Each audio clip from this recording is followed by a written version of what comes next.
Commander Zexhi's 4 eyes tracked the small figure standing alone on the observation deck of the captured human vessel. The creature barely reached his shoulder, with pale skin stretched over a frame so delicate it seemed one of his appendages could snap her in half. Her species called themselves humans, and this particular specimen had introduced herself simply as Maya when his boarding party had stormed their ship 3 cycles ago. Pathetic, hissed Sub-Commander Krill, his mandibles clicking in disdain. Look at it, Commander. No natural armor, no claws, no venom sacs. How did such weaklings ever achieve spaceflight? Zexhi had wondered the same thing. The hegemony had conquered 17 star systems, each inhabited by species far more impressive than these pink-skinned mammals. The Thrakari had chitinous, shells that could deflect plasma bolts. The Vorthak possessed psychic abilities that could crush minds. Even the peaceful Zelenti had natural electromagnetic barriers. But humans? They seemed to have nothing. Maya stood with her back to them, staring out at the formation of hegemony dreadnoughts that surrounded the disabled human vessel. 12 massive warships, each capable of reducing a planet to asteroid debris. Her people's ship had been one of their exploration vessels, lightly armed, primarily scientific. It had fallen to the hegemony fleet in mere minutes. The interrogation proceeds poorly, reported Intelligence Officer Vextar, his serpentine form coiling nervously. The human refuses to provide star charts or military intelligence. She claims they have no military. Impossible, Zexhi growled. Every species has warriors. Every civilization has armies. She insists their vessel carried only researchers and diplomats. Says they came seeking peaceful contact and cultural exchange. Vextar's tone dripped skepticism. Through the observation deck's transparasteel, Zexhi watched Maya raise one of her small 5-fingered hands to touch the surface. Her gesture was gentle, almost reverent, as if she were caressing the face of a loved one. Such a fragile appendage, no claws, no natural weapons, just soft flesh and delicate bones. Perhaps they truly are as defenseless as they appear, Krill mused. Their home system will provide easy conquest, billions of slaves for the hegemony. That was when Maya turned around.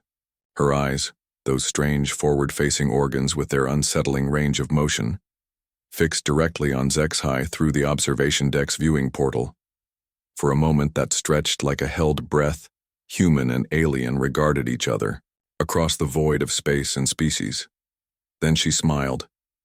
It was not the expression of a defeated prisoner. It was not the grimace of defiance Zexhi had seen on countless conquered worlds. It was something else entirely, something patient and knowing and utterly, terrifyingly serene. Maya raised her hand again, this time with her palm facing outward toward the hegemony fleet. Her fingers spread wide in what their cultural database had identified as a greeting gesture among her people. She held the pose for exactly 3 seconds. Then every ship in the hegemony formation began to die. It started with the Bone Render, flagship of the assault fleet. The massive dreadnought simply stopped. Its engines cut out mid-burn. Its weapons powered down. Its shields collapsed. Within seconds, the kilometer-long vessel was drifting dead in space, its hull already beginning to vent atmosphere from a dozen sudden breaches. "Report!" Zexhi roared into his communicator, but static answered him. One by one, each ship in the formation went dark, engines failing, weapons offline, life support systems shutting down with mechanical finality. "Impossible," Krill whispered, his mandibles chattering with terror. "What weapon could—" "Not a weapon," Maya said. Somehow, impossibly, her voice carried across the ship's communication system.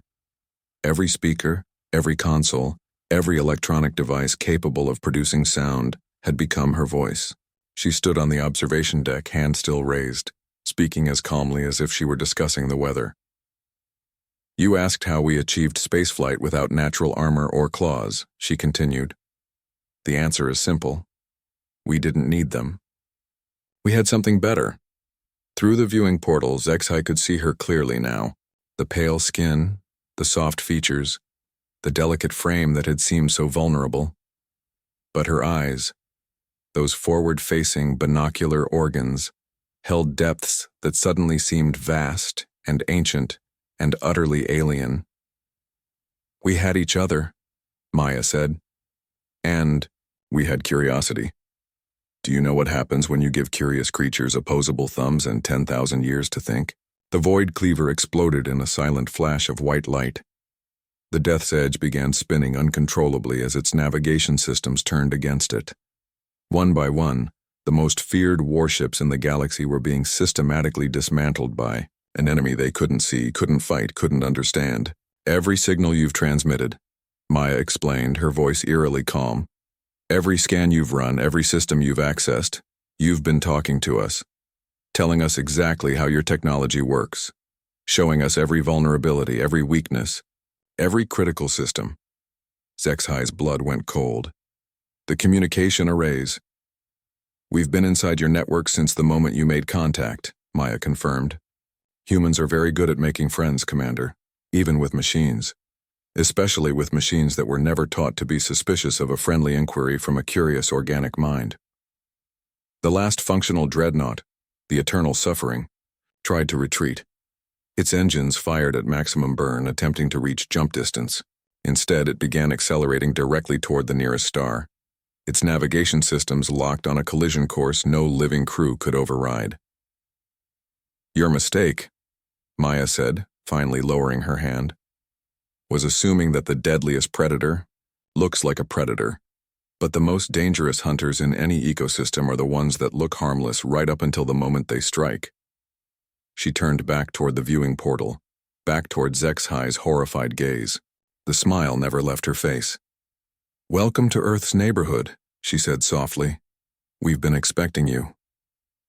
In the distance, the first human reinforcements began dropping out of hyperspace, sleek vessels that looked nothing like the exploration ship they'd captured, ships that moved with purpose and precision, guided by minds that had just demonstrated their complete mastery over technology the hegemony had thought was impregnable. Zexhi finally understood why this species had no natural weapons. They didn't need them. They had become the weapon.